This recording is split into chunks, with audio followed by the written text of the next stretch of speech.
Bonjour Anouchka pour cette série de post-audio sur les aspects karmiques des flammes jumelles. C'est tellement difficile, exigeant d'être une flamme jumelle. Les maîtres qui m'accompagnent et qui sont un relais absolument extraordinaire entre la source et nous, les humains, parce qu'ils ont eux-mêmes été des humains dans de nombreuses incarnations et qu'ils ont fait tout ce chemin. Ils ont fait tout ce chemin jusqu'à leur ascension et donc maintenant ils peuvent vraiment nous communiquer avec un amour, avec une tendresse extraordinaire ce chemin qu'ils ont parcouru et nous accompagner en fait pour que nous puissions trouver aussi le chemin de l'amour et de l'incarnation de l'amour en toutes circonstances, ce qui est le rôle, en fait ce qui est la mission des flammes jumelles, d'être capable d'incarner l'énergie d'amour dans toutes les circonstances et avec tout le monde, où que l'on soit et avec quelques personnes que l'on soit, ou pas seulement les personnes, aussi bien sûr avec le règne animal, le règne végétal et bien sûr le règne minéral. Donc ces maîtres-là qui m'accompagnent disent souvent, vous n'êtes plus à l'école enfantine. Et vous êtes dans un niveau universitaire d'incarnation, vous êtes même dans un niveau de doctorat. Et ça veut dire que l'incarnation d'une flamme jumelle, c'est une incarnation qui est beaucoup plus difficile que celle des autres. Et justement, on pourrait penser que plus on a avancé dans ce chemin, plus on a de vie à notre actif, plus on a d'expérience à notre actif, on pourrait penser que les choses deviennent de plus en plus simples. Et c'est vrai que d'une certaine façon, elles deviennent de plus en plus simples. Mais la complexité de l'incarnation actuelle des flammes, elle est quand même soufflante, enfin elle est bouleversante, je trouve. Parce que, je l'ai déjà dit, enfin je le dis souvent, après je ne sais pas si je le dis beaucoup dans les capsules, parce que cela fait longtemps que je ne les ai pas écoutées, mais je le dis souvent, les flammes jumelles sont des êtres qui sont profondément traumatisés, qui ont vécu des traumatismes très conséquents dans cette vie. Ils en ont bien sûr beaucoup vécu dans les vies précédentes. Mais dans cette vie, toutes les flammes jumelles que je rencontre dans mes consultations ont vécu des traumatismes conséquents. Ces traumatismes ne sont pas les mêmes selon qu'on est chaser ou selon qu'on est runner. Et personnellement, je trouve toujours intéressant quand même de conserver ces appellations de chaser et de runner, parce que je trouve qu'elles nous aident elles sont très aidantes, même si... Et je vais expliquer peut-être pourquoi. En fait, les traumatismes que les flammes vivent en arrivant sur la Terre, et qui sont liés à la structure familiale qu'elles ont choisie, se créent, comme je l'avais expliqué avec le corps de souffrance, de plusieurs façons. C'est-à-dire d'une première façon à travers le patrimoine génétique qu'elles vont recevoir directement au niveau de leur ADN, avec toutes les mémoires transgénérationnelles de la famille qu'elles ont choisies et qui correspondent aux traumatismes ou aux choses qui n'ont pas été réglées dans le passé. C'est-à-dire, selon le fait de ne pas avoir réussi leur plan d'incarnation dans les vies passées, elles reviennent pour refaire la leçon qui n'a pas été réussie. Puisqu'en fait, dans l'ascension, en Suisse, on est noté sur 6 à l'école, je crois qu'en France c'est plutôt sur 20. Mais en fait, dans l'ascension, on doit avoir 6 sur 6 dans toutes les matières. Dans l'école de la Terre, on doit avoir 20 sur 20 dans toutes les matières. Donc chaque fois qu'on ne réussit pas dans une matière, il n'y a pas de souci, on recommence, on recommence, on recommence, on recommence. Et on nous le resserre dans notre vie, puis ensuite si on s'en va un moment ailleurs, et ben quand on revient dans la nouvelle vie, on nous la resserre jusqu'à ce qu'on ait fait 6 sur 6 ou jusqu'à ce qu'on ait fait 20 sur 20. Donc on a bien sûr intérêt à comprendre rapidement, mais on peut aussi refaire les mêmes erreurs indéfiniment, puisque le temps n'existe pas dans le domaine de l'ascension. Donc, une des façons dont la flamme se recrée une situation qui correspond à des leçons qui n'ont pas été comprises est dans le choix de la famille. L'âme va choisir une famille dans laquelle il y a un certain nombre de problématiques et la petite flamme va venir s'incarner dans cette famille-là. Et ça correspondra les personnes auprès desquelles elle va s'incarner, ça c'est le deuxième aspect, c'est l'aspect karmique. Donc le premier aspect, c'est l'aspect génétique. Donc on va choisir une famille génétique qui correspond à la problématique karmique que la personne a besoin de pouvoir libérer, comprendre, guérir, aimer, avec laquelle elle a besoin de pouvoir se réconcilier. Donc il y a tout cet aspect transgénérationnel qui vient s'inscrire dans les cellules, dans l'ADN des cellules du bébé. Il y a tout l'aspect karmique qu'elle a vécu avec d'autres personnes que le lien familial et qui s'inscrit là plutôt au niveau du corps causal et en général dans l'atome germe.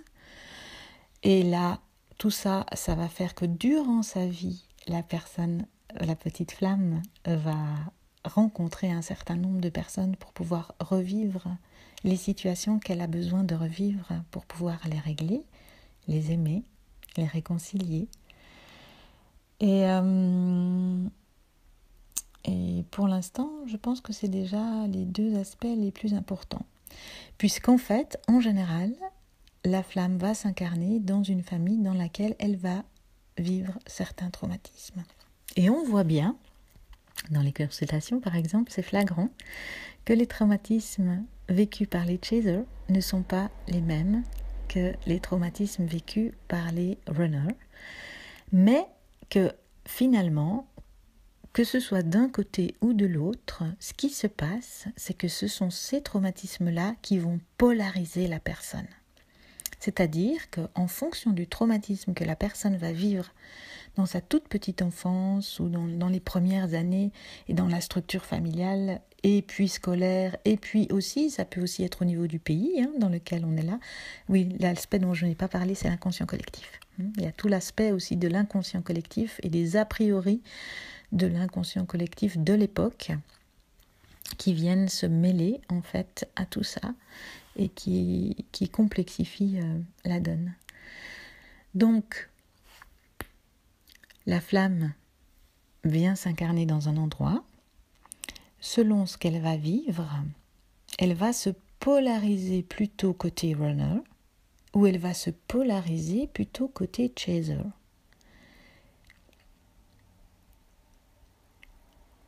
Et ces traumatismes vont faire d'elle un être un peu à part, qui vont bien sûr favoriser son contact avec l'au-delà ou avec le monde subtil, puisque ce sont des êtres éminemment spirituels, mais qui va faire aussi que tout ce qui est incarnation au niveau de la 3D va être souvent très difficile pour les flammes. Cette question de polarisation, elle est très importante parce que quand deux flammes se rencontrent, elles se rencontrent chacune dans leur polarité et elles se rencontrent au niveau de leur traumatisme. Je l'avais bien expliqué la dernière fois, elles vont réveiller le corps de souffrance de l'autre. Et l'autre va être dans son corps de souffrance Et c'est à chaque fois comme une bombe, et ça fait perdre tout le contrôle, et la personne ne sait plus comment gérer la situation parce qu'elle est replongée dans son corps de souffrance. Et ça, c'est extrêmement difficile à vivre. Mais ce qu'il est important de comprendre, c'est que ces polarités, la polarité chaser ou la polarité runner, sont des extrêmes. Ça veut dire que c'est une façon d'être qui est extrême, toujours, dans une polarité. Et que une relation amoureuse de qualité, une relation de couple saine, profondément spirituelle et profondément incarnée, qui incarne profondément dans des actions, dans des relations, la dimension spirituelle, ces relations-là doivent être équilibrées. Et l'équilibre, c'est justement souvent ce qui fait défaut aux flammes jumelles. Parce qu'elles n'ont pas eu la possibilité de développer cet équilibre dans ce qu'elles ont vécu. Et c'est justement ce qu'elles ont à développer. L'équilibre.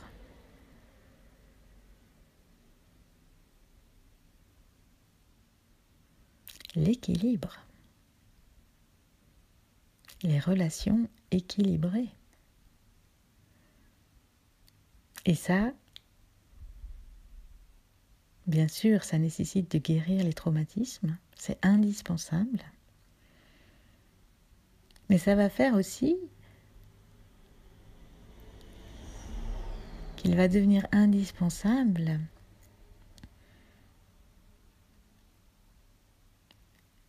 de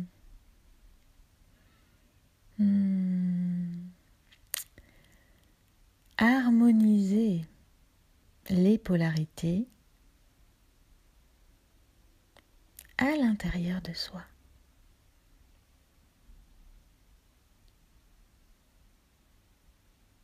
Voilà une des missions de la flamme. Harmoniser les polarités à l'intérieur de soi.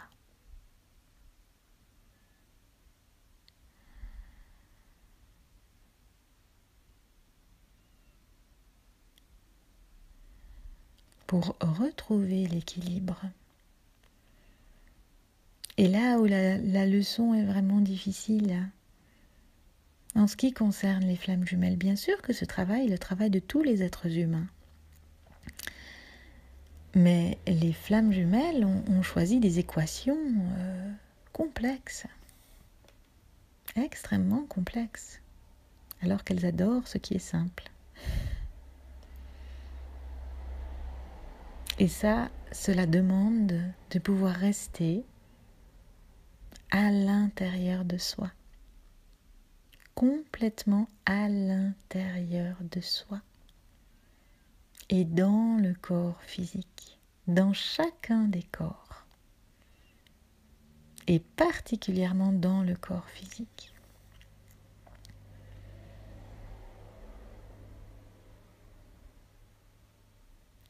Donc ça la demande, par exemple, pour le chaser qui a reçu des traumatismes qui l'ont amené à toujours s'occuper des autres, à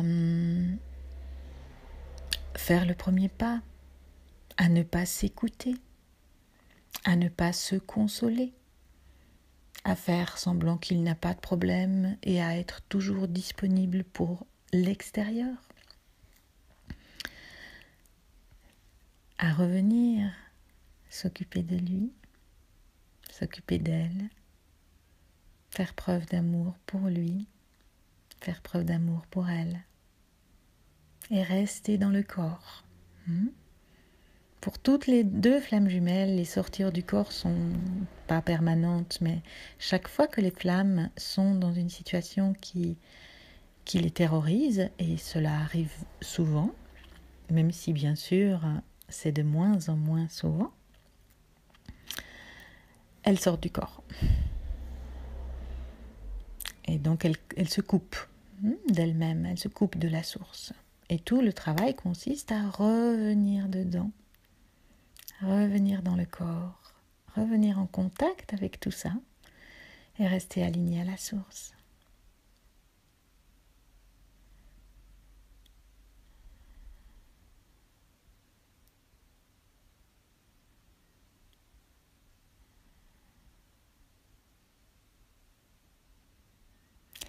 Et pour le runner, qui lui a reçu à outrance, à en être gavé, eh bien c'est le travail inverse.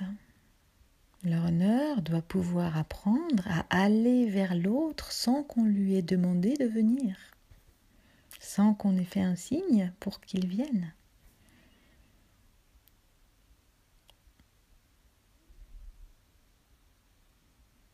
Et pour ça, pareil,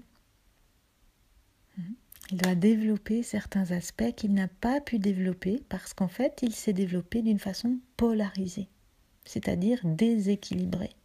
Comme le chaser s'est développé d'une façon polarisée et donc déséquilibrée.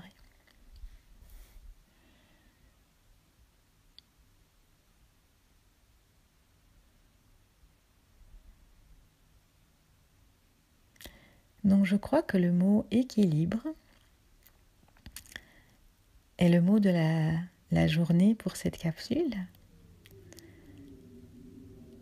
Revenir à l'équilibre à l'intérieur de soi et dans tout ce que l'on fait. Les flammes jumelles sont souvent des personnes extrêmes qui peuvent basculer ou qui peuvent gicler dans des situations extrêmes, dans des émotions extrêmes, dans des a priori extrêmes. Paf, on va claquer la porte et on rejette l'autre. Pouf, paf, paf, avec une violence. Alors juste parce que l'autre n'a pas correspondu à 98, ou non, en Suisse on dit 98%, à ce moment-là, alors pouf, on lui ferme la porte pour 3 ans. C'est tout à fait extrême ça comme comportement, c'est pas du tout équilibré. Ou l'autre, le chaser typique qui ne tient absolument pas compte de sa flamme et qui l'envahit, sans se préoccuper de savoir qu'est-ce que sa flamme vit, où en est sa flamme, quelle est sa situation, qui ne tient pas compte de l'autre. Ça, c'est le chaser. Le chaser ne tient pas compte de l'autre. Mais parce qu'on n'a pas tenu compte de lui. Et donc, en ne tenant pas compte de l'autre, il manifeste son incapacité à tenir compte de lui. Alors c'est très beau parce que maintenant, tous les chasers, beaucoup de chasers apprennent à prendre soin d'eux. Et c'est tellement juste, c'est le chemin. Tenir compte de soi. Le chaser ignore sa peur et va vers l'autre. Par enthousiasme, c'est très beau ça aussi, mais c'est un enthousiasme qui n'est pas du tout enraciné.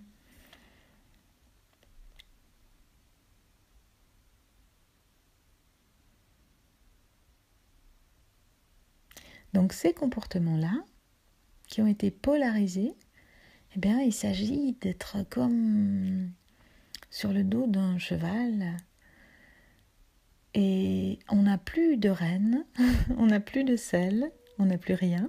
On est juste sur le dos du cheval.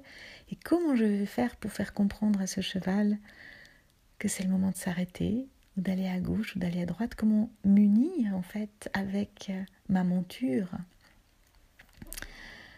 dans une forme d'équilibre? Peut-être que tout ça est un peu abstrait. J'espère que ça ne l'est pas trop. Il faudrait peut-être que je donne des exemples. J'en ai donné déjà quelques-uns. Je peux parler du chaser.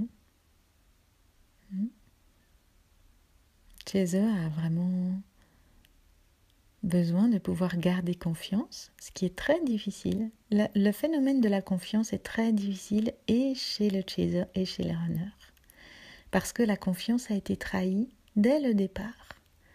Parce que les flammes se sont, pour la plupart du temps, incarnées dans des familles d'âmes qui ne correspondaient pas à leur famille d'âmes. Et donc, il y a eu un sentiment de trahison dès le départ en se disant « Qu'est-ce que je fais ici ? Pourquoi est-ce que je suis avec des personnes comme ça ?» Parce que la flamme, elle s'incarne en général consciemment. C'est-à-dire que elle a conscience du monde duquel elle vient, qui est un monde équilibré, harmonieux et d'amour, dans lequel on prend soin des enfants, dans lequel les couples s'aiment, dans lequel les enfants ont des relations harmonieuses les uns avec les autres, dans lesquels on réalise ses rêves, et etc., etc., etc. Et quand la petite flamme s'incarne dans une famille, elle regarde les autres fonctionner et elle se dit, il y a quelque chose qui ne joue pas ici. Et elle pense qu'elle s'est trompée de famille. Et elle ne comprend pas, parce qu'elle n'a pas les aides extérieures, extérieures dans le sens aussi où le monde dans lequel elle vient est un monde dans lequel on initie les enfants dès leur plus jeune âge. Les enfants sont accompagnés. Donc là, elle arrive dans un univers familial ou dans un univers, dans un pays ou dans une incarnation dans laquelle elle se sent perdue. Et les autres ne fonctionnent pas de sa façon. Et ce qui lui paraîtrait juste ne se manifeste pas. Et souvent, il y a un sentiment de trahison. Un sentiment de s'être trompé d'endroit. Alors que c'était volontaire de s'incarner dans cet endroit-là, parce que c'est le seul moyen de pouvoir être totalement relié à la source en toutes circonstances, ce qui est la mission des flammes. La mission de la flamme, ce n'est pas d'être thérapeute ou d'être marchand de vin ou d'être jardinier. L'activité professionnelle d'une flamme n'a aucune importance.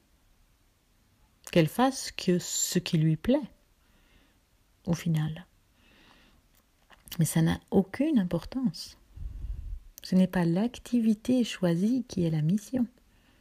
C'est la façon de l'accomplir qui fait d'une flamme qu'elle est une flamme. Et qu'elle réalise son plan d'incarnation.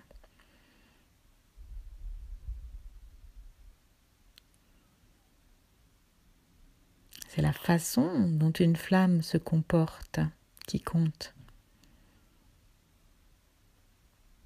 Et elle peut se comporter tel qu'il est juste qu'elle se comporte, où qu'elle soit. Ça peut être dans son cadre familial avec ses enfants, ça peut être en étant une femme de ménage et en mettant de la lumière dans toutes les maisons dans lesquelles elle va faire le ménage. Ça peut être en étant au guichet de la gare et en donnant des billets. Ça n'existe plus. Non, ça existe toujours quand même. Enfin, je veux dire, ça peut être dans n'importe quel métier. Ça peut y compris être en tant que banquier ou en tant que chauffeur de poids lourd. Parce qu'un être qui apporte la lumière sur la terre, c'est important qu'il soit dans tous les endroits, partout, et dans toutes les professions. Parce que la mission de la flamme, ce n'est pas de quitter la 3D. La mission de la flamme, c'est de transformer la 3D, spiritualiser la 3D. Et ça se fait dans la 3D.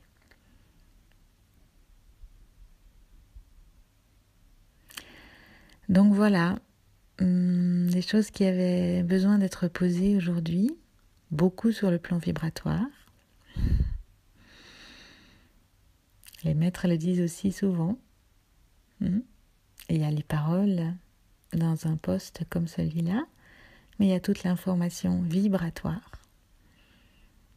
Et c'est très beau, cela me touche beaucoup d'apprendre que certaines personnes écoutent plusieurs fois les posts et tout ce qui se passe pour chacun en écoutant cela.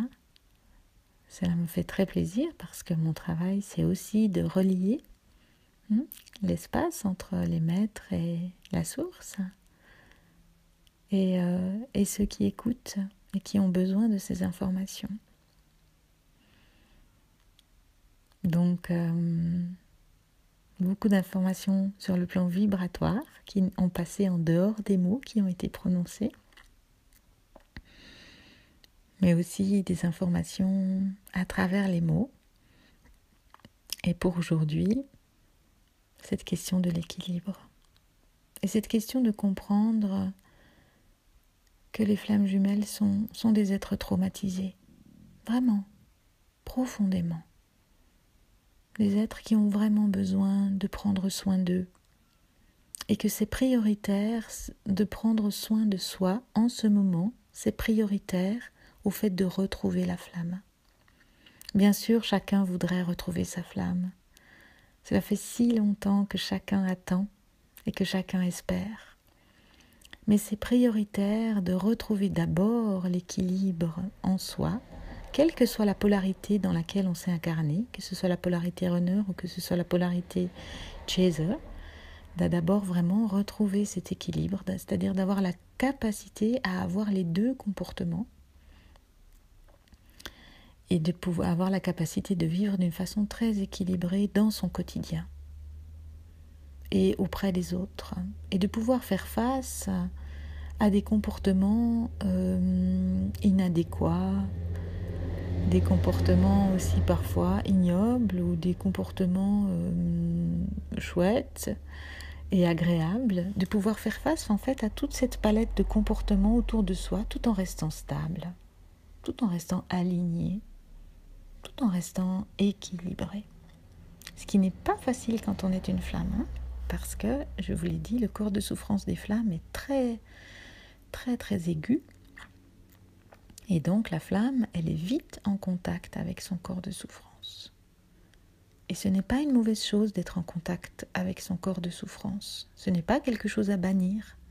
C'est l'occasion, justement, dans ces moments, quand on est en contact avec le corps de souffrance, d'aller se prendre dans les bras et de se comprendre et de se donner la compréhension que les autres ne peuvent pas nous donner ou n'ont pas su nous donner ou ne sauront peut-être jamais nous donner. Je vous envoie beaucoup de tendresse aujourd'hui. Je nous envoie beaucoup de tendresse parce que moi aussi je fais ce chemin-là et que pour moi aussi il est très exigeant, très très très exigeant. Alors je vous envoie tout mon amour, tout l'amour des maîtres, tout l'amour de la source, tout l'amour aussi du cœur de la terre qu'on a tendance à beaucoup négliger. Les personnes spirituelles pensent souvent à se relier en haut, vers le soleil, vers l'énergie christique, et oublient souvent de se relier au cœur, à la lumière du cœur de la terre, qui est la lumière et l'énergie de l'abondance, de la fertilité, du réconfort, de la douceur, de la tendresse du féminin sacré. Le féminin sacré est au cœur de la terre et entre dans nos corps par nos pieds et par notre sexe. Et peut venir vraiment baigner tout notre corps et nos corps pour nous régénérer. Donc voilà, je vous souhaite une belle journée, un bel été. Il nous reste encore un peu d'été là. On a une belle date aussi aujourd'hui, le 17 du 8, 17. Je ne prévois jamais de faire des capsules, c'est-à-dire que j'y pense et que des sujets arrivent et que parfois je pourrais faire des capsules tous les jours parce qu'il y a tellement de sujets, mais je ne décide jamais du jour dans lequel je fais les capsules. À un moment donné, je suis dans une autre activité et hop, c'est le moment. Donc je prends mes instruments et j'enregistre ce qui me traverse à ce moment-là. Donc je vous serre sur mon cœur, toutes et tous, cette belle communauté des flammes jumelles, des êtres tous plus beaux les uns que les autres. J'ai un grand plaisir à vous rencontrer, à faire vos connaissances, à avoir des échanges avec vous et à vous voir vous transformer et à nous voir tous nous transformer et à accueillir vraiment cet amour puisque nous sommes venus sur la terre pour accueillir l'amour et le partager. C'est notre seul travail. Et bien sûr, comme nous avons tous été traumatisés, nous ne savons pas ce que c'est que l'amour. Donc nous nous en faisons une idée totalement erronée. Et tout le travail consiste à comprendre ce qu'est l'amour véritable. Je vous embrasse et je vous souhaite le meilleur. Le meilleur.